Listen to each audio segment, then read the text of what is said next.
लिखित अनवाई में से पेशे से टीचर कौन थे? एक बार सेशन को लिंक को कॉपी कीजिए। मेरा अगर वीडियो अच्छा लगता है तो गुरु जी को कोने कोने में पहुंचाने का ये जिम्मेवारी आपकी है, मुझे नहीं चाहिए गुरु दक्षिणा। एक बार लिंक को कॉपी कीजिए और जितने भी आपके ग्रुप हैं, खेत का ग्रुप, खलिहान का ग्रुप, चौपाल का ग्रुप, गांव का ग्रुप, सारे व्हाट्सएप ग्रुप, टेलीग्राम ग्रुप में सेशन को शेयर कर दीजिए ताकि हर बच्चों के पास एक बेहतर जानकारी वाला क्लास जाए। तो हम आपसे प्रॉमिस किए हैं कि आज कल नहीं बल्कि जरूरत पड़ी लास्ट में तो 10 दिन 20 दिन लगातार पूरी रात लाइव आएंगे इस चैनल पर। बस चैनल से जुड़े रहिए, बने रहिए, क्योंकि आप हमारे सबसे प्रिय और सबसे प्यारे व्यक्ति हैं, जिससे मैं प्यार करता हूं, मेरे छात्र हैं। इसलिए प्लीज जुड़े रहिए और हम आपके साथ हमेशा बने रहेंगे। आप जो कहेंगे पढ़ाई के क्षेत्र में वो सब हम करने के लिए तैयार हैं, लेकिन आप बस बने रहिए। चलिए आइए, इसका सही उत्तर हो जाएगा। कल भी मैंने बताया था जेबी कृपलानी। जेबी कृपलानी गांधी जी के जितने फॉलोअर्स थे उनमें से एकमात्र व्यक्ति थे जेबी कृपलानी जो पेशे से शिक्षक थे। जेबी कृपलानी 1946 में कांग्रेस के मेरठ अधिवेशन में, 1946 के कांग्रेस के जो मेरठ सेशन है वहां कांग्रेस के अध्यक्ष चुने गए। क्वेश्चन आता है कि जब भारत आजाद हुआ तब कांग्रेस अध्यक्ष कौन थे? तो जेबी कृपलानी भूलना मना है। जेबी कृपलानी पेशे से शिक्षक थे, गांधी जी के अनुयायियों में से, तो आंसर हो जाएगा जेबी कृपलानी। इसमें कुछ और ऑप्शन भी है। राजेंद्र प्रसाद की बात करें तो इनका जन्म बिहार के सिवान के जीरादेई में हुआ था और इन्हें देश रत्न, राजेंद्र प्रसाद को देश रत्न की उपाधि दी गई थी। देश रत्न राजेंद्र प्रसाद अंतरिम सरकार में, अंतरिम सरकार जो 1946 में बनी, सितंबर 1946 में राजेंद्र प्रसाद जब अंतरिम सरकार बनी, इंटरिम गवर्नमेंट बनी, तो उसमें खाद्य और कृषि मंत्री थे, फूड और एग्रीकल्चर मिनिस्टर थे। ब्रजकिशोर प्रसाद जब चंपारण सत्याग्रह में गांधी जी गांवों का दौरा कर रहे थे तो ब्रजकिशोर प्रसाद वहां गांधी जी के साथ लगे हुए थे। राजेंद्र प्रसाद, ब्रजकिशोर प्रसाद, नरहरिदास, कई लोग थे जो गांधी जी के साथ चंपारण सत्याग्रह में घूम रहे थे। ये ब्रजकिशोर प्रसाद वही व्यक्ति हैं जिनकी बेटी का नाम था प्रभावती देवी। ब्रजकिशोर प्रसाद गांधी जी के साथ चंपारण सत्याग्रह में थे। इनकी पुत्री का नाम था प्रभावती देवी, जिसका विवाह जयप्रकाश नारायण से हुआ था। जयप्रकाश नारायण जिनका जन्म सिताब दियारा में हुआ, बिहार के सिताब दियारा में जयप्रकाश नारायण का जन्म हुआ। उनका विवाह ब्रजकिशोर प्रसाद की बेटी प्रभावती देवी के साथ हुआ। जयप्रकाश नारायण आजाद दस्ता, भारत छोड़ो आंदोलन के समय उन्होंने आजाद दस्ता बनाया था। थोड़ी रिश्तेदारी समझना जरूरी है। एन सिन्हा ये भी है। तो ये सभी लोगों का संबंध गांधी युग से है। गांधी युग में सारे लोग थे। आगे आ जाइए, नेक्स्ट आ जाइए। भारतीय स्वतंत्रता संघर्ष के दौरान निम्नलिखित में से किसने फ्री इंडियन लीजन नामक सेना बनाया? पैदल सैनिक। फ्री इंडियन लीजन नामक, लिख लीजिएगा, ये पैदल सैनिकों का एक समूह था। पैदल सैनिकों का एक समूह था जिसका नाम था फ्री इंडियन लीजन। इस सेना को किसने बनाया? पैदल सैनिकों का एक समूह। फ्री इंडियन लीजन की स्थापना किसने की? सुभाष चंद्र बोस ने किया। सुभाष चंद्र बोस के बारे में बताऊं तो इनकी किताब का नाम है इंडियन स्ट्रगल। इनकी पुस्तक का नाम है इंडियन स्ट्रगल। कांग्रेस के 2 बार सुभाष चंद्र बोस कांग्रेस के 2 बार अध्यक्ष रहे हैं। 2 टाइम सुभाष चंद्र बोस कांग्रेस के 2 बार अध्यक्ष रहे हैं। 1938 में गुजरात के हरिपुरा में और 1939 में मध्य प्रदेश के त्रिपुरी में। याद रखिएगा, सुभाष चंद्र बोस जब कांग्रेस को उन्होंने छोड़ा तो फॉरवर्ड ब्लॉक बनाया। सुभाष चंद्र बोस, क्वेश्चन आता है, जब कांग्रेस पार्टी को छोड़ दिया तो क्या बनाया? Forward block. फॉरवर्ड ब्लॉक की स्थापना किसने की? सुभाष चंद्र बोस। सुभाष चंद्र बोस को रविंद्रनाथ टैगोर ने देश नायक कहा था। देश नायक के नाम से कौन जाने जाते हैं? सुभाष चंद्र बोस। सुभाष चंद्र बोस ने दिल्ली चलो का नारा दिया, दिल्ली चलो का नारा दिया, और इन्होंने दिल्ली चलो के नारे के साथ साथ तुम मुझे खून दो मैं तुम्हें आजादी दूंगा कहा। ये भी सुभाष चंद्र बोस का था। सुभाष चंद्र बोस भारत के चौथे आईसीएस ऑफिसर थे। चौथे आईसीएस, पहले आईसीएस थे सत्येंद्रनाथ टैगोर, दूसरे आईसीएस थे सुरेंद्र नाथ बनर्जी, तीसरे आईसीएस थे अरविंद घोष और चौथे आईसीएस थे सुभाष चंद्र बोस। हालांकि आईसीएस परीक्षा पास करके इन्होंने नौकरी नहीं की, बल्कि नौकरी को रिजाइन कर दिया असहयोग आंदोलन में भाग लेने के लिए। और सुभाष चंद्र बोस के राजनीतिक गुरु थे चित्तरंजन दास। देश बंधु चित्तरंजन दास सुभाष चंद्र बोस के राजनीतिक गुरु थे। एक बार आप सेशन अच्छा लग रहा है, ज्ञान वर्धन हो रहा है, मजा आ रहा है, एक बार सेशन को आप शेयर कर दीजिए जितना लिंक हो सके। आज आप लोग की जिम्मेवारी है, एक बच्चा कम से कम 5-5 ग्रुप में, व्हाट्सएप ग्रुप में सेशन को शेयर करेगा आज का सेशन विशेष बनाने के लिए। और जितना ज्यादा सेशन से लोग जुड़ेंगे हमारा मेहनत के लेवल पारे की तरफ बढ़ता चला जाएगा। और इसमें पूना समझौते के साथ किसका सीधा संबंध है? एक बार सभी लोग जल्दी से जुड़ जाइए और सेशन को एक बार शेयर कर दीजिए। जितने भी लोग हैं, सेशन 132 के पूना समझौता का संबंध किससे था? जल्दी उत्तर दीजिए। पूना समझौता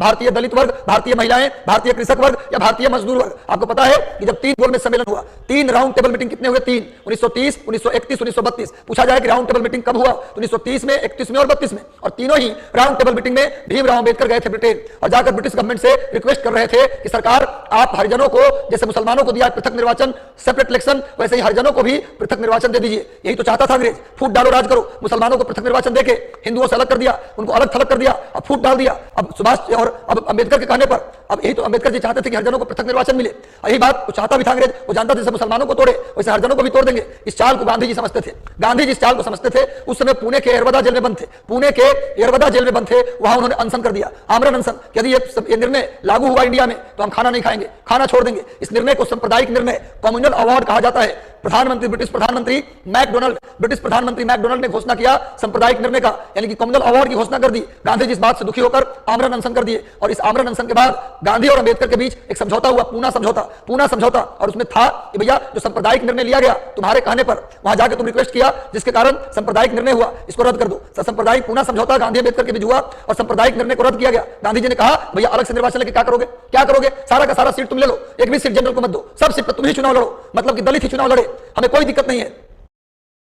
होता है अलग संविधान, अलग देश, जैसे पाकिस्तान बन रहा है वैसे दलितिस्तान या फिर हरिस्तान बन जाएगा। ऐसा गांधी जी ने समझाया कि हमारे बीच फूट डालने का अंग्रेजों की साजिश है। तो इसलिए बाद में अंबेडकर साहब इस चीज को समझे और सांप्रदायिक निर्णय रद्द हुआ और हरिजनों की सीट को, दलित की सीट को क्या कर दिया गया, 174 से बढ़ाकर 147 कर दिया गया। दलित के सीट को प्रांतीय विधानसभा में, राज्य विधानसभा में दलित के सीट को 174 से बढ़ाकर 74 से बढ़ाकर 147 कर दिया, 74 से बढ़ाकर 147। और केंद्रीय विधानसभा में 18% सीट दलितों के लिए रिजर्व किया गया। तो ये अच्छा हुआ, दलित के न्याय के लिए, हरिजनों के न्याय के लिए एक बेहतर डिसीजन लिया गया। क्लियर है भाई? इसका सही उत्तर हो जाएगा भारतीय दलित वर्ग को लेकर गांधी और अंबेडकर के बीच पूना समझौता हुआ था। पूना समझौता, एक एक चीज मोतियों की तरह लुटा रहा हूं, आप इसको लूट लीजिए, अब माला करके उसको पिरो लीजिए, क्योंकि इससे बेहतर चीज आपको नहीं मिलेगा। हम यहां से फैंसी क्यों नहीं ले रहे हैं, बल्कि साथ ही साथ हम आपके लिए पूरे ज्ञान का पिटारा खोल रहे हैं। अगला the story of the integration of Indian states, the story of the integration of the Indian states से किताब किसने लिखी? आपको पता होना चाहिए विद्यार्थी जी, जब भारत आजाद हुआ तो इंडिया में उस समय 565 देशी रियासत थे,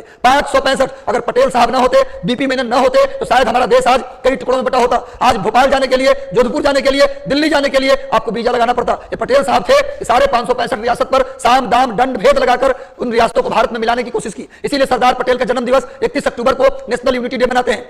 आपको बता दूं कि 565 रियासत में से 7 रियासत नालायक थे, वो 7 रियासत भारत में मिलने से मना कर दिए। उसमें भी सबसे ज्यादा नालायक था भोपाल का नवाब। भोपाल का जो नवाब था उसमें सबसे ज्यादा नालायक था। वो जोधपुर के राजा को, जैसलमेर के राजा को भड़का दिया और कहा कि जिन्ना के पास चलिए, पटेल से ज्यादा सुविधा जिन्ना देंगे। अगर पाकिस्तान में मिलते हैं तो आपको पटेल से ज्यादा सुविधा जिन्ना जी देंगे। भड़का के सबको ले जा रहा था जिन्ना से बतिवाने के लिए। लेकिन बाद में सूझबूझ से काम लिया गया। पटेल साहब और बीपी मेनन ने सूझबूझ से काम लिया और भोपाल के नवाब पर भी नकेल कसा गया, कश्मीर के राजा हरि सिंह पर भी नकेल कसा गया, महाबत खान जो जूनागढ़ का राजा था उस पर भी नकेल कसा गया, हैदराबाद के निजाम पर भी नकेल कसा गया। इस तरीके से हमारा अखंड भारत का निर्माण हुआ सरदार पटेल के प्रयासों से। इसीलिए सरदार पटेल के जन्म दिवस 31 अक्टूबर को मनाते हैं नेशनल यूनिटी डे। उनका स्टैचू गुजरात के नर्मदा जिले में एक जगह केवड़िया, वहां पर सरदार पटेल का स्टैचू बना है, जिसे स्टैचू ऑफ यूनिटी के नाम से भी जाना जाता है। याद रखिएगा आप लोग। और उनके साथ इस भारत के एकीकरण में उनके साथ जो आहुति दे रहा था व्यक्ति, वो व्यक्ति था बीपी मेनन। तो बीपी मेनन ने कैसे भारतीय राज्यों को मिलाया गया, उस पर उसने एक किताब लिखी जिसका नाम था story of the integration of Indian states. ये बुक का नाम है, जिसको किसने लिखा? इतना कहानी में इसलिए सुनाता हूं विद्यार्थी जी कि आपको एक बार दिमाग में कथा की तरह बैठ जाए, कभी फैक्ट याद करने की आपको जरूरत ना पड़े। चलिए आगे बढ़ते हैं, नेक्स्ट आ जाइए, आगे आ जाओ भाई। चलिए एक बैच के बारे में इंफॉर्मेशन, सार्वजनिक लोग की दारूगुड़ी जिसके फलस्वरूप जलियांवाला बाग नरसंहार हुआ। कौन सा ऐसा कारण था जिसके कारण जलियांवाला बाग कांड हुआ? इनमें से किसके खिलाफ लोग जलियांवाला बाग में इकट्ठा हुए थे? जलियांवाला बाग, अमृतसर के जलियांवाला बाग में 13 अप्रैल 1919 जलियांवाला बाग, बैसाखी का दिन। पंजाब में सबसे बड़ा त्योहार होता है बैसाखी, पता है ना आपको? फसल कटने के बाद पंजाब के लोग जश्न मनाते हैं। पुरुष भांगड़ा करता है, महिलाएं गिद्धा करती हैं। आपको पता है ना पंजाब में एक नृत्य है जिसका नाम है भांगड़ा। जब पंजाबी उछल उछल के डांस करते हैं उसी को भांगड़ा कहते हैं। और जब पंजाब की महिलाएं डांस करते हैं उछल के तो उसको बोलते हैं गिद्धा। महिलाओं का नृत्य गिद्धा और पुरुषों का नृत्य भांगड़ा। उस दिन बैसाखी का दिन था, अमृतसर में चहल पहल का माहौल था। वैसे भी जानते त्योहार के दिन शहरों में भीड़ बढ़ जाता है, त्योहार के दिन शहर में भीड़ बढ़ जाता है। 13 अप्रैल का वो दिन, वो काला दिन, जब जलियांवाला बाग में रॉलेट एक्ट के खिलाफ, रॉलेट एक्ट के अनुसार गिरफ्तार हुए थे। रॉलेट एक्ट के अनुसार गिरफ्तार होने वाले पहले व्यक्ति थे डॉक्टर सत्यपाल और सैफुद्दीन किचलू। रॉलेट एक्ट के तहत गिरफ्तार होने वाले पहले व्यक्ति थे डॉक्टर सत्यपाल और सैफुद्दीन किचलू। इसी गिरफ्तारी के विरोध में लोग जलियांवाला बाग में 13 अप्रैल को इकट्ठा हुए।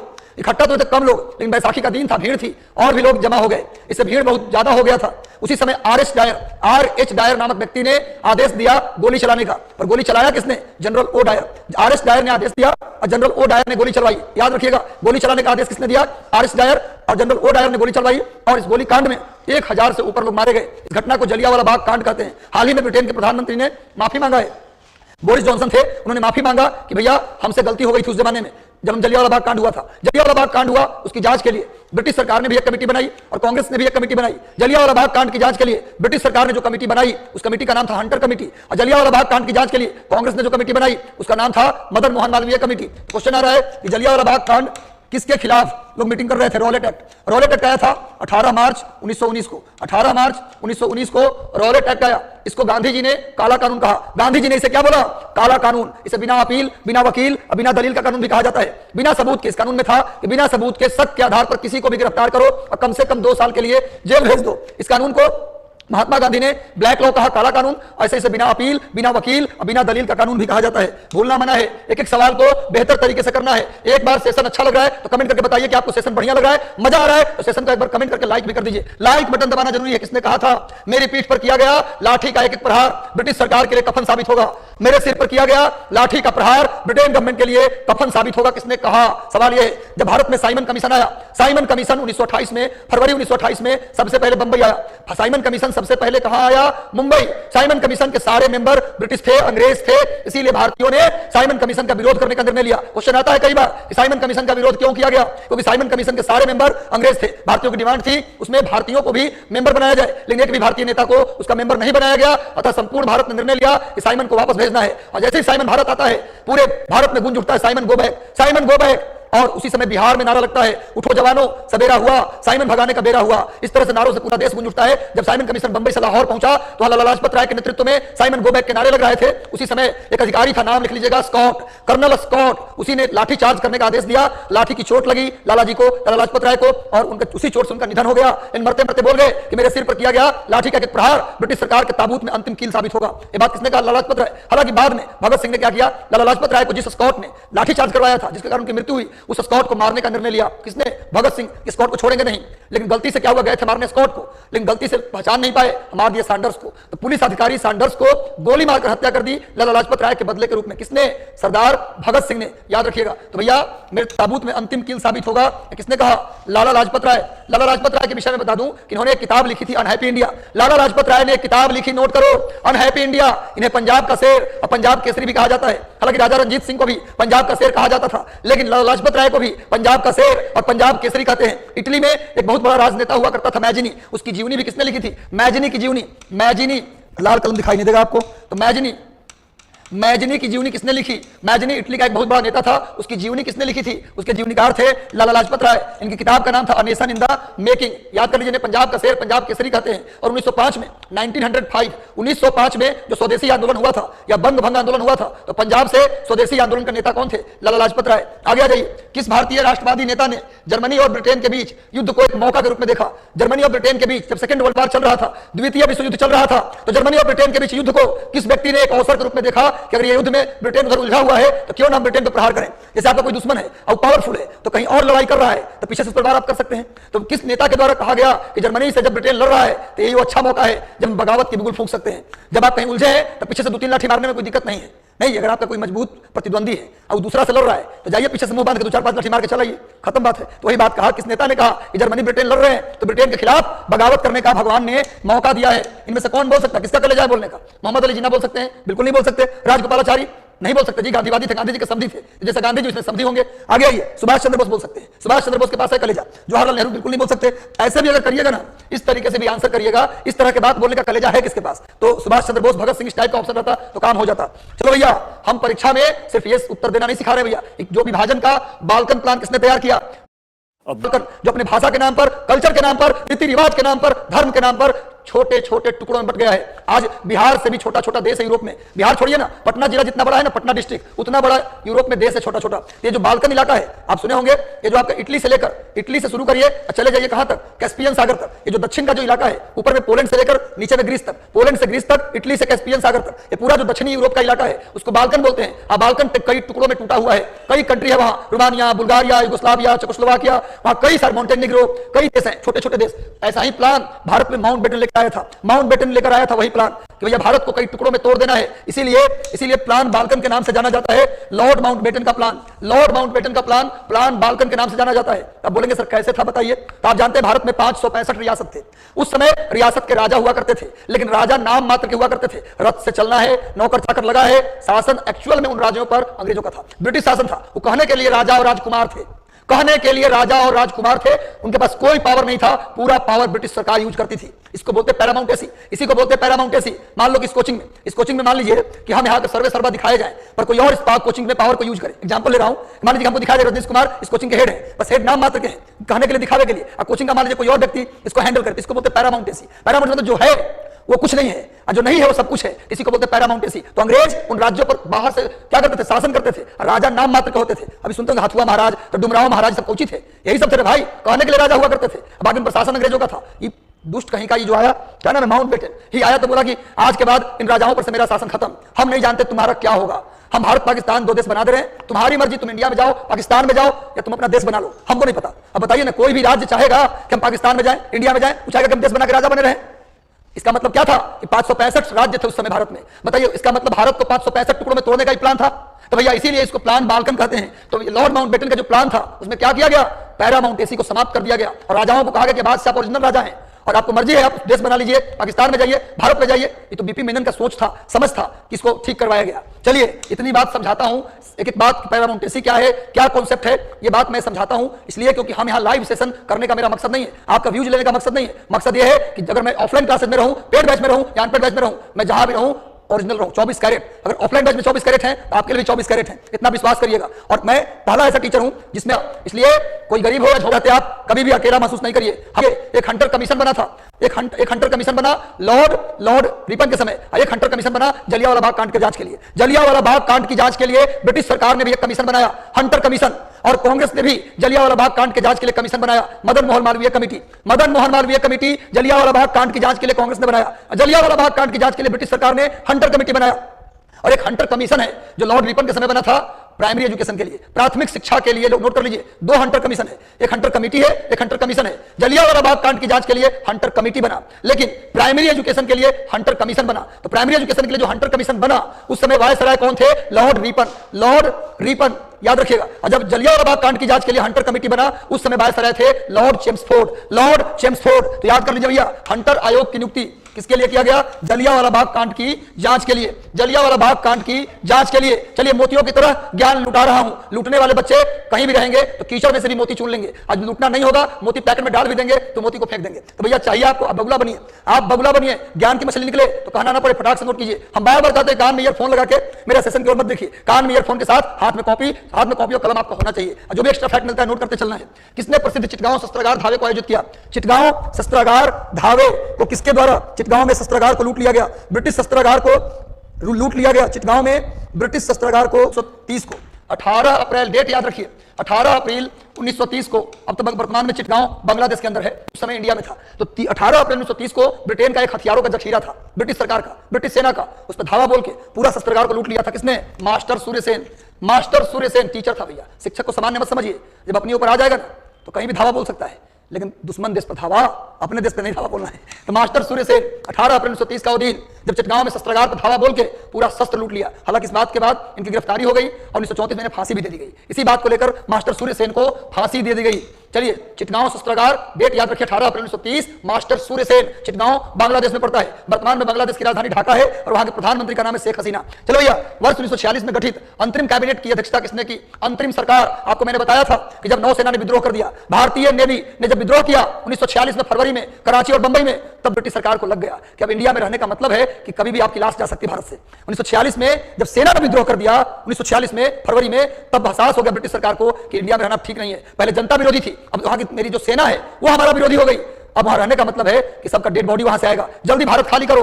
तब फरवरी के बाद मार्च महीना में उसमें ब्रिटेन में लेबर पार्टी की सरकार आ गया था। क्लीमेंट एटली प्रधानमंत्री थे। तो उनके सरकार में क्या हुआ कि एटली साहब अपने 3 मंत्री को भारत भेजे, जिसको हम बोलते हैं कैबिनेट मिशन। 3 मंत्री, एटली गवर्नमेंट के 3 कैबिनेट मंत्री भारत आए, sir Pethick Lawrence, AB Alexander, Stanford Cripps, AB Alexander, Pethick Lawrence, ये तीनों कैबिनेट मंत्री थे एटली सरकार में। इनको भारत भेजा गया। ये भारत आए और उसके बाद इन्होंने भारतीय लोगों से बातचीत की और संवैधानिक मसलों को हल करने का प्रयास किया। और मई 1946 मार्च में आए।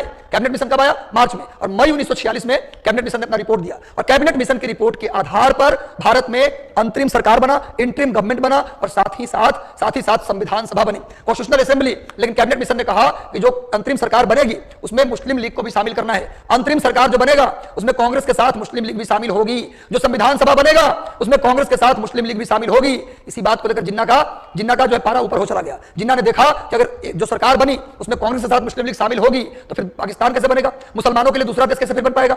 जब वही संविधान सभा में हम भी जाएंगे तो फिर वही बात हुआ। कैबिनेट मिशन नहीं चाह रही भैया कि भारत पाकिस्तान का बंटवारा ना हो। जिन्ना पूरा जोर लगाए थे कि भारत पाकिस्तान को बांट के रहेंगे, लेकिन अंग्रेजों ने अंतिम प्रयास किया, ब्रिटिश सरकार ने अंतिम प्रयास किया कैबिनेट मिशन के माध्यम से कि भारत पाकिस्तान का बंटवारा ना हो। क्वेश्चन कई बार आया कि भारत पाकिस्तान का बंटवारा ना हो, इसके लिए ब्रिटिश सरकार द्वारा किया गया अंतिम प्रयास क्या था, तो कैबिनेट मिशन। इसके थ्रू क्या बना, अंतरिम सरकार बनी जिसमें मुस्लिम लीग भी शामिल थी। इसके थ्रू कॉन्स्टिट्यूशनल असेंबली, भारत में संविधान बनाने के लिए संविधान सभा। कई बार क्वेश्चन आता है कि भारत की संविधान सभा और अंतरिम सरकार किसके अकॉर्डिंग बना, तो कैबिनेट मिशन। कैबिनेट मिशन में कौन कौन लोग थे, Pethick Lawrence, Stanford Cripps, AB Alexander. इस कैबिनेट मिशन का हेड कौन था, पैथिक लॉरेंस। कैबिनेट मिशन को हेड कौन कर रहा था, पैथिक लॉरेंस। तो कैबिनेट मिशन के आधार पर क्या बना, अंतरिम सरकार। और अंतरिम सरकार का जो हेड थे, प्रधानमंत्री थे, वो जवाहरलाल नेहरू थे। जो अंतरिम सरकार बनी 2 सितंबर 1946। अंतरिम सरकार बनी 2 सितंबर 1946 को। इस सरकार के मुखिया, इस सरकार के प्रधानमंत्री बनाए गए जवाहरलाल नेहरू, गृह मंत्री बनाए गए सरदार वल्लभ भाई पटेल, रक्षा मंत्री बनाए गए सरदार बलदेव सिंह और शिक्षा मंत्री बनाए गए सी राजगोपालाचारी, खाद्य और कृषि मंत्री बनाए गए राजेंद्र प्रसाद, लियाकत अली बनाए गए वित्त मंत्री। तो इस तरीके से अंतरिम सरकार का गठन हुआ। लियाकत अली बने वित्त मंत्री, राजेंद्र प्रसाद बने खाद्य और कृषि मंत्री, सरदार वल्लभ भाई पटेल बने गृह मंत्री, बलदेव सिंह बने रक्षा मंत्री और जवाहरलाल नेहरू बने उस कैबिनेट अंतरिम सरकार के अध्यक्ष यानी प्रधानमंत्री। इसका उत्तर होगा जवाहरलाल नेहरू। कैबिनेट मिशन के आधार पर ही बना अंतरिम सरकार और संविधान सभा बनाई गई। चलिए आगे। वर्ष 1939 में कांग्रेस को छोड़ने के बाद सुभाष चंद्र बोस ने किस पार्टी की स्थापना की। 1939 में जब उन्होंने कांग्रेस छोड़ दिया, आपको पता होना चाहिए, कल मैंने डिस्कस किया था आपसे, 1939 में जब कांग्रेस का सेशन त्रिपुरी में हो रहा था तो गांधी जी ने सुभाष चंद्र बोस का विरोध कर दिया था। कहा था कि बेटा तुम अध्यक्ष बनोगे तो हम तुम्हारा समर्थन नहीं करेंगे, इसलिए तुमको मना कर रहे हैं, तुम अध्यक्ष का चुनाव मत लड़ो। लेकिन सुभाष चंद्र बोस गांधी जी के कहने के बाद भी चुनाव लड़ लिए, तब भी चुनाव लड़े और तब गांधी जी को बुरा लगा, मना किया तो फिर भी चुनाव लड़ लिया। तब गांधी जी ने क्या किया, अपना कैंडिडेट उतार दिया, अपना कैंडिडेट उनके खिलाफ उतार दिए, पट्टाभी सीतारमैया को, और कहा कि रमैया चुनाव नहीं लड़ रहा है, गांधी चुनाव लड़ रहा है। रमैया जीतेगा तो गांधी जीतेंगे, रमैया हारेगा तो गांधी हारेंगे। इतना कहने के बाद भी सुभाष चंद्र बोस गांधी जी कैंडिडेट को चुनाव हरा देते हैं। लेकिन गांधी से विवाद करके जाइएगा कहां। अंतिम में इतना विवाद हुआ कि अंतिम में अध्यक्ष बनने के बाद भी सुभाष चंद्र बोस को रिजाइन करना पड़ा। इस घटना को त्रिपुरी संकट कहते हैं। इस संकट के बाद जब उन्होंने रिजाइन कर दिया तब कांग्रेस अध्यक्ष बनाया गया राजेंद्र प्रसाद को, और ये पार्टी से निकल गए। सुभाष चंद्र बोस पार्टी से निकलकर 1939 में 1939 में पार्टी से निकलकर 1939 में ही उन्होंने फॉरवर्ड ब्लॉक बनाया। फॉरवर्ड ब्लॉक की स्थापना की, नोट कर लीजिए। फॉरवर्ड ब्लॉक किसने बनाया, सुभाष चंद्र बोस, कांग्रेस से निकलकर। इसका सही उत्तर क्या होगा, फॉरवर्ड ब्लॉक। इसका सही उत्तर हो जाएगा बी, फॉरवर्ड ब्लॉक 1939। आगे आइए, एक एक बात आप समझ रहे हैं, एक बार समझ रहे हैं तो जितने लोग जुड़े हैं आपसे रिक्वेस्ट है, मजा आ रहा है, सेशन अच्छा लग रहा है, ज्ञान वर्धन हो रही है, तो प्लीज सेशन को लाइक कर दें और हो सके तो अपने जितने व्हाट्सएप ग्रुप, टेलीग्राम ग्रुप है, एक बार क्रांति ला दीजिए पूरे इस सेशन को। 1946 में बनी अंतरिम सरकार में, देखिए क्वेश्चन आ गया, 1946 में जो अंतरिम सरकार बनी थी उसमें राजेंद्र प्रसाद को कौन सा डिपार्टमेंट दिया गया, लियाकत अली को दिया गया था वित्त मंत्री, और उसके बाद सरदार पटेल को गृह मंत्री, सरदार बलदेव सिंह को रक्षा मंत्री, श्रम मंत्री जगजीवन राम को बनाया गया था। उसके अलावा आपको ये शिक्षा मंत्री सी राजगोपालाचारी को बनाया गया था। कि सरकार राजेंद्र प्रसाद के पास कौन सा डिपार्टमेंट था, खाद्य और कृषि, फूड एंड एग्रीकल्चर डिपार्टमेंट किसके पास था, राजेंद्र प्रसाद के पास। राजेंद्र प्रसाद को देश रत्न भी कहा जाता है। इनका जन्म सिवान के जीरादेई में हुआ था। राजेंद्र प्रसाद संविधान सभा के स्थायी अध्यक्ष थे। राजेंद्र प्रसाद संविधान सभा के स्थायी अध्यक्ष थे और 24 जनवरी 1950 को, 24 नोट करो date, very very very important date है भैया। क्या भैया, 24 जनवरी 1950 संविधान सभा के द्वारा भारत के पहले राष्ट्रपति कौन चुने गए, संविधान सभा के द्वारा भारत के पहले राष्ट्रपति कौन चुने गए। पूछा जाता है कि राजेंद्र प्रसाद को भारत का पहला राष्ट्रपति कौन चुना, संविधान सभा। उसमें संसद थोड़ी ना थी, संसद का काम कौन कर रहा था, संविधान सभा। तो संविधान सभा के द्वारा 24 जनवरी 1950 को राजेंद्र प्रसाद को देश का पहला राष्ट्रपति चुना गया और लगातार 2 बार, ये पहले ऐसे व्यक्ति हैं और एकमात्र ऐसे व्यक्ति हैं राजेंद्र प्रसाद, एकमात्र व्यक्ति जो लगातार 2 बार भारत के राष्ट्रपति रहे। चलिए नेक्स्ट आ जाइए, अगले प्रश्न पे आते हैं विद्यार्थी जी। भारतीय राष्ट्रीय कांग्रेस का वर्ष 1929 में लाहौर अधिवेशन, जिसमें अंग्रेजों से पूर्ण स्वराज की मांग की गई, उस समय कांग्रेस के अध्यक्ष कौन थे। क्वेश्चन पूछ रहा है 1929 में रावी नदी के किनारे लाहौर में, पाकिस्तान का पंजाब में पड़ता है लाहौर, पाकिस्तान में पंजाब है ना, भारत में भी पंजाब, पाकिस्तान में भी पंजाब, पंजाब प्रांत में एक जगह है लाहौर, पंजाब प्रांत की राजधानी है लाहौर। तो लाहौर में, उसमें इंडिया में था सब, तो लाहौर में रावी नदी के किनारे 1929 में पहली बार जवाहरलाल नेहरू को कांग्रेस का अध्यक्ष बनाया गया।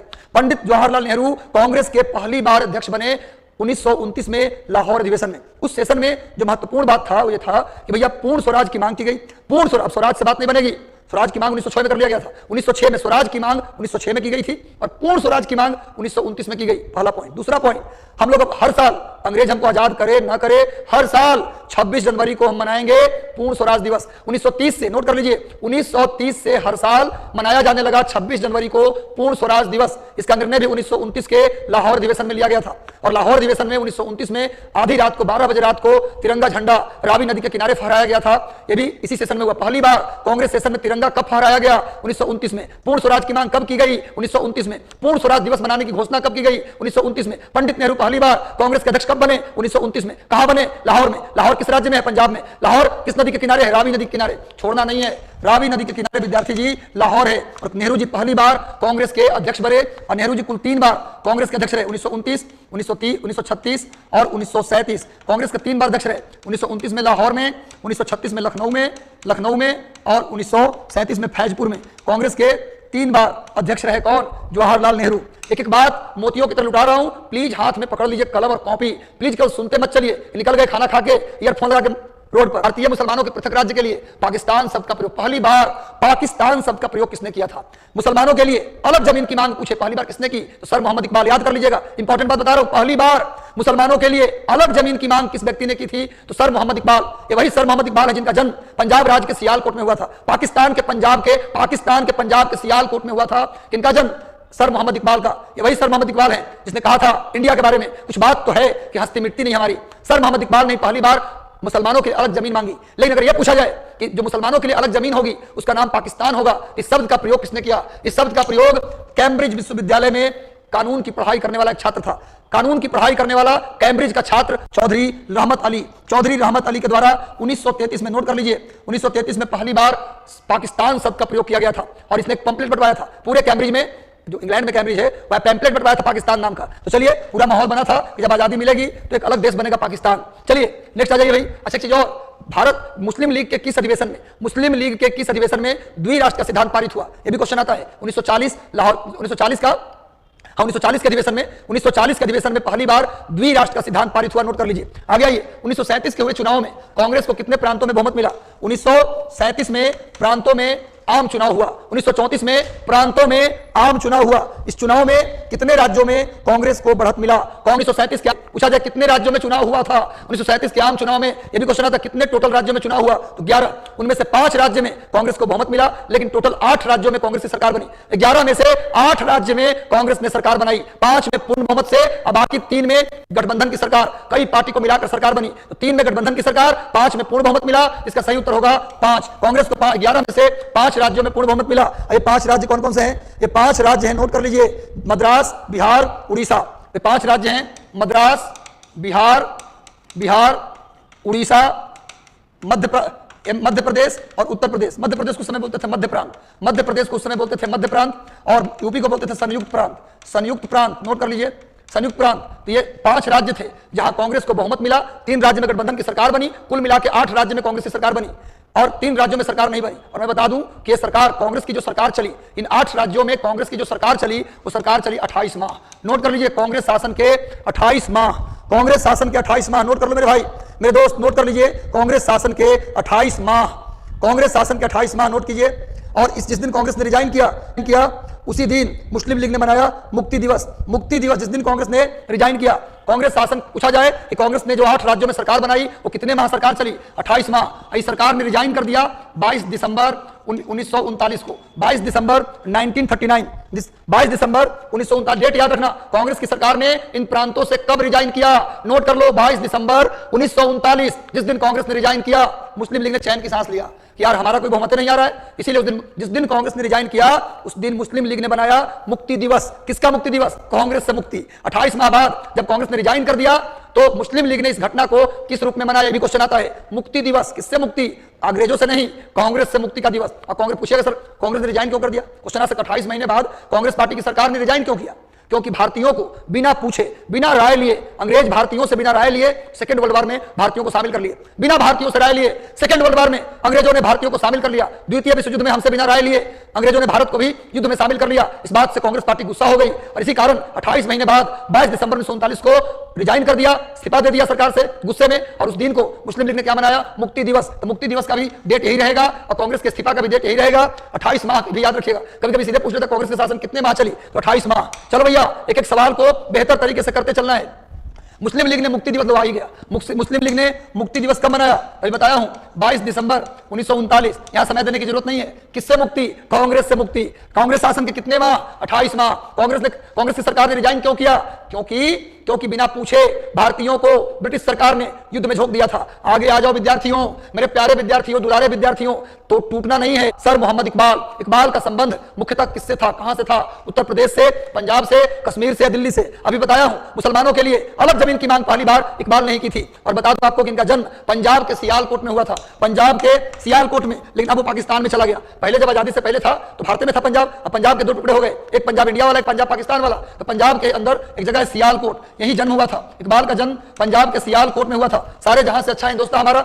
चलिए सब लोग जल्दी से जुड़ जाइए। सेशन को लाइक, देखो अच्छा लगता है, समझ में आता है। एक बात पर दुखी मत किया करो। तुमको प्यार करता हूं तो तुमको भी प्यार करना पड़ेगा, है ना। मेहनत कर रहे हैं तो भाई इतने लोग देख रहे हैं, 1600-1700 लोग देखते रहते हैं। लाइक रहता 500, 600, 700। बताइए जो मुझे बताता है कि मैं बढ़िया पढ़ा रहा हूं। चलो भैया, 1942 के आंदोलन में डॉक्टर राजेंद्र प्रसाद को किस जेल में कैद किया गया? जब 42 में भारत छोड़ो आंदोलन शुरू हुआ, आपको बताया था विद्यार्थी जी कि 8 अगस्त 1942 को भारत छोड़ो आंदोलन, क्विट इंडिया मूवमेंट की शुरुआत हुई। इसीलिए भारत छोड़ो आंदोलन को अगस्त क्रांति के नाम से भी जानते हैं। जिस दिन भारत छोड़ो आंदोलन की शुरुआत हुआ उसके अगले ही दिन 9 अगस्त को ऑपरेशन जीरो आवर चलाया गया। ऑपरेशन जीरो आवर, और इस ऑपरेशन के तहत भारत के जितने बड़े नेता थे, गांधी, नेहरू, राजेंद्र प्रसाद, अनुग्रह नारायण सिंह, इन सबको गिरफ्तार कर लिया गया। और बाबू देश रत्न राजेंद्र प्रसाद को यहीं स्टेशन के पास एक बुद्धा पार्क है, पहले वही बांकीपुर जेल था, बांकीपुर जेल में बंद कर दिया गया।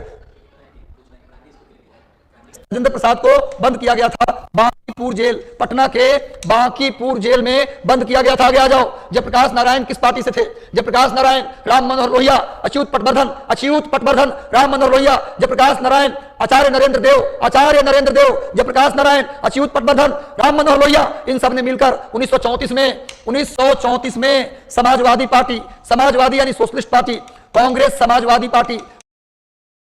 समाजवादी पार्टी की स्थापना 1934 में किया गया। 1934 में कांग्रेस समाजवादी पार्टी की स्थापना जयप्रकाश नारायण, नोट करो, जयप्रकाश नारायण, अच्युत पटवर्धन, राम मनोहर लोहिया, आचार्य नरेंद्र देव, कब स्थापना हुआ समाजवादी पार्टी? तो भैया समाजवादी पार्टी से जुड़े थे, सोशलिस्ट पार्टी से जुड़े थे जयप्रकाश नारायण। और जयप्रकाश नारायण को हम लोग बोलते हैं लोकनायक। जयप्रकाश नारायण को बोलते हैं लोकनायक। इनकी पत्नी का नाम था प्रभावती देवी, इनके ससुर का नाम था ब्रजकिशोर प्रसाद। वही ब्रजकिशोर प्रसाद जो गांधी जी के साथ चंपारण सत्याग्रह में थे, उनकी बेटी प्रभावती देवी से जयप्रकाश नारायण का विवाह हुआ था। जयप्रकाश नारायण का जन्म बिहार के सिताब दियारा में हुआ था। बिहार के सिताब दियारा में जयप्रकाश नारायण का जन्म हुआ। और जयप्रकाश नारायण भारत छोड़ो आंदोलन के समय इन्हें हजारीबाग जेल और हनुमान नगर जेल में बंद किया गया था। हजारीबाग जेल और हनुमान नगर जेल में इन्हें बंद किया गया था। और उसी दौरान इन्होंने नेपाल के तराई में आजाद दस्ता बनाया। जयप्रकाश नारायण ने आजाद दस्ता की नींव रखी। तो जयप्रकाश नारायण आजादी के बाद इंदिरा गांधी की सरकार को भी चैलेंज कर दिया था और संपूर्ण क्रांति का नारा दिया। क्वेश्चन आता है किसने संपूर्ण क्रांति का नारा दिया? तो जयप्रकाश नारायण। पत्नी का नाम प्रभावती देवी, ससुर का नाम ब्रजकिशोर प्रसाद। क्या बनाया? आजाद दस्ता। भारत छोड़ो आंदोलन में ये हजारीबाग और हनुमान नगर जेल में बंद हुए। और मैं बता दूं कि इन्होंने अच्युत पटवर्धन, राम मनोहर लोहिया, इसके बाद आचार्य नरेंद्र देव के साथ मिलकर कांग्रेस सोशलिस्ट पार्टी बनाई 1934 में। अगला क्वेश्चन, ये तो क्वेश्चन आसान है। भारत छोड़ो आंदोलन की शुरुआत या 9 या 8 लिख सकते हैं, अगस्त 1942 को हुआ। सब जानते हैं भारत छोड़ो आंदोलन की शुरुआत हुआ तो गांधी जी ने नारा दिया था डू एंड डाई। भारत छोड़ो आंदोलन यानी क्विट इंडिया मूवमेंट में डू एंड डाई का नारा किसने दिया? महात्मा गांधी ने दिया। और एक चीज और याद रखिए विद्यार्थी जी आप लोग कि इस भारत छोड़ो आंदोलन जो शुरू हुआ उसका प्रस्ताव डेट नोट कीजिए 14 जुलाई 1942 को वर्धा में कांग्रेस कमेटी ने 14 जुलाई 1942 को भारत छोड़ो का प्रस्ताव पारित किया। और इस प्रस्ताव का जो आलेख था वो महात्मा गांधी ने तैयार किया था। क्वेश्चन आता है कि भारत छोड़ो आंदोलन के प्रस्ताव का जो आलेख था इसे किसने तैयार किया? स्वयं महात्मा गांधी ने तैयार किया। और कब प्रस्ताव पारित हुआ? 14 जुलाई 1942 को। अब भारत छोड़ो आंदोलन शुरू कब हुआ? 8-9 अगस्त 1942 को। इसीलिए भारत छोड़ो आंदोलन को अगस्त क्रांति के नाम से भी हम जानते हैं। आगे आ जाइए, नेक्स्ट आ जाओ मेरे भाई। वर्ष 1946 में आजाद हिंद फौज के लाल किले में दिल्ली के मुकदमे में पैरवी निम्नलिखित में से किसने नहीं की? किस व्यक्ति ने? सब वकील के नाम है। कौन इसमें वकील थे जिन्होंने लाल किले के अंदर 1946 में आजाद हिंद फौज के 3 सैनिक जिनका नाम था सहगल, शाहनवाज और ढिल्लो। आजाद हिंद फौज के 3 सैनिक थे जिनका नाम था सहगल, शाहनवाज और ढिल्लो। 3 सैनिक थे आजाद हिंद फौज के 3 सैनिक, सहगल, शाहनवाज और ढिल्लो। इन तीनों को लाल किले में लाया गया था पकड़ के, इन पर मुकदमा चलाया जा रहा था। तो इसमें कौन वकील नहीं थे? सरदार वल्लभ भाई पटेल इसमें वकील नहीं थे। बाकी इनका वकालत किसने किया? जवाहरलाल नेहरू, कैलाशनाथ कटजू और भूरा भाई देसाई। ये तीनों ने इन तीनों का केस में पैरवी किया था। लाल किले में चलने वाले मुकदमा की पैरवी जवाहरलाल नेहरू, कैलाशनाथ कटजू, भूरा भाई देसाई सबने किया। मुकदमा किस पर चल रहा था? आजाद हिंद फौज के 3 सैनिकों पर। उनका नाम भी नोट कर लीजिए, सहगल, शाहनवाज और ढिल्लो। चलिए आगे आ जाओ मेरे भाई जल्दी से फटाफट। वह व्यक्ति जिसने 4 अप्रैल 1919 को दिल्ली की जामा मस्जिद से हिंदू मुस्लिम एकता पर प्रवचन दिया। याद कर लो 4 अप्रैल 1919, डेट याद करना जरूरी है, परीक्षा में डेट पूछ लेते हैं। 4 अप्रैल 1919 को दिल्ली के जामा मस्जिद से कौन व्यक्ति थे, कौन आर्य समाजी था?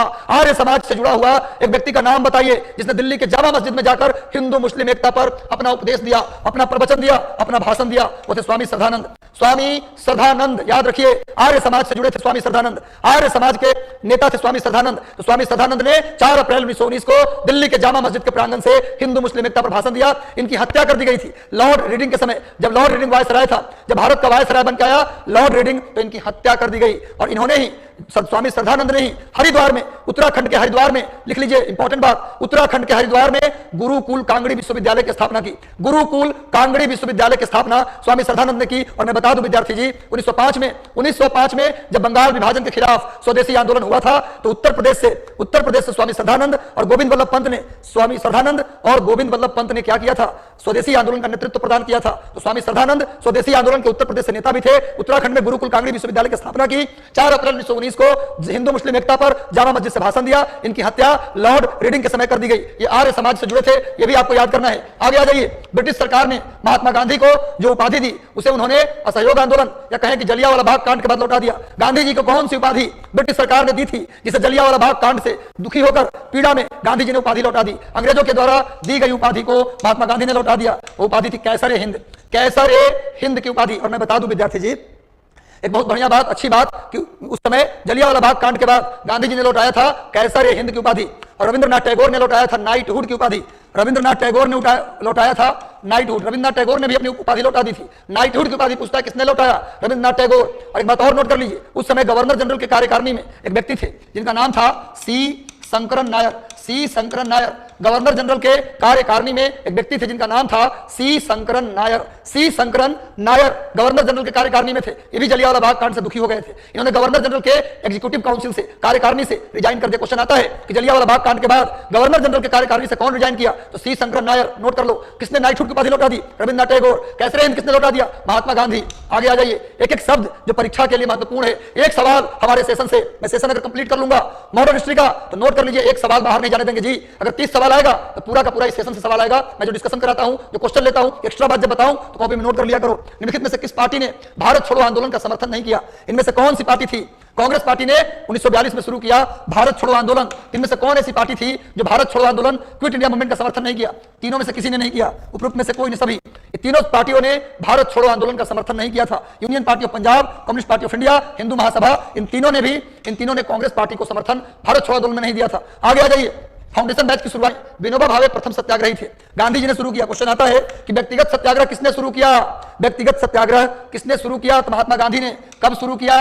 अक्टूबर 1940। नोट कर लो, अक्टूबर 1940 में व्यक्तिगत सत्याग्रह की शुरुआत हुई। तो गांधी जी के पहले सत्याग्रही चुने गए विनोबा भावे। पहले सत्याग्रही चुने गए विनोबा भावे। पूछ रहा है दूसरे सत्याग्रही कौन थे? तो उत्तर हो जाएगा पंडित जवाहरलाल नेहरू, दूसरे सत्याग्रही।